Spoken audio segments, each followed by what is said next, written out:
നമ്മളിപ്പോൾ എന്ത് പറഞ്ഞാലും പെട്ടിയിലുള്ള വോട്ട് അങ്ങോട്ടോട്ടും അറിയുന്നില്ലല്ലോ.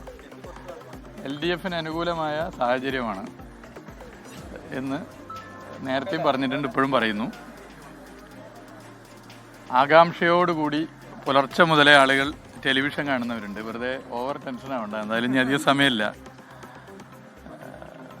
കേരളത്തിൻ്റെ ഒരു പ്രത്യേകത ഇതാണ്, ജനാധിപത്യത്തെ വലിയ പ്രാധാന്യത്തോടു കൂടി കാണുന്നു.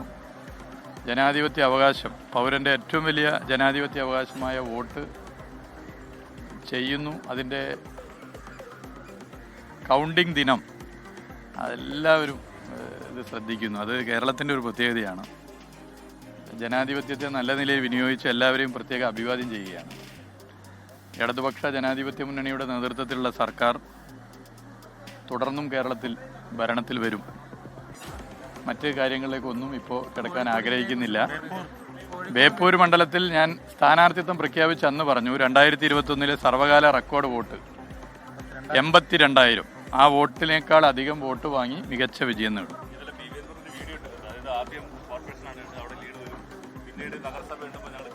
കോഴിക്കോട് ജില്ലയിൽ എന്താവും? ജില്ലയിലെ മൊത്തത്തിൽ LDFന് അനുകൂലമാവും കാര്യങ്ങൾ. Okay, thank you very much.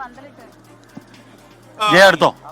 ഇന്നും കൂടെ മന്ത്രി P. മുഹമ്മദ് റിയാസാണ്. അതെ, മണിക്കൂറുകൾക്കകം മന്ത്രി പദം ഒഴിയേണ്ടി വരും. വീണ്ടും മന്ത്രിയാകുമോ എന്നുള്ള കാര്യം പിന്നീട് കാണാം. മന്ത്രി ആണെന്ന് പറയാൻ കഴിയില്ലെങ്കിൽ കൂടിയും കാവൽ മന്ത്രി ബേപ്പൂർ ഇക്കുറി ജയിക്കുമെന്നുള്ളത് തന്നെയാണ് റിയാസിന്റെ പ്രതീക്ഷ. അതേസമയം കാര്യം എന്തായി? പ്രതീക്ഷ എന്റെ അൻവർജി, നിങ്ങൾ ആ മുട്ടയൊക്കെ അടിച്ച് കമ്മലും ഒക്കെ ഇട്ട് പോകുന്ന കാര്യം ഞാൻ സ്വപ്നമൊന്നും കണ്ടില്ല. എന്നാലും അത് വേണ്ട കേട്ടോ, അല്ലേ? നിങ്ങളെ ഇത് എത്ര കണ്ടതാ ഇലക്ഷൻ?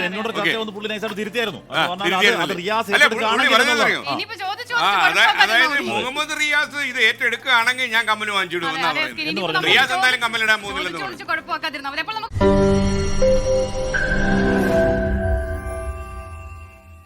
ലോകത്തെവിടെയായാലും ഏത് സമയത്തും 24 വാർത്തകളും ഓഗ്മെന്റഡ് റിയാലിറ്റി പാക്കേജുകളും എക്സ്പ്ലെയിനറുകളും വിശദമായി കാണാൻ ഞങ്ങളുടെ YouTube ചാനൽ നിങ്ങൾക്ക് സബ്സ്ക്രൈബ് ചെയ്യാം.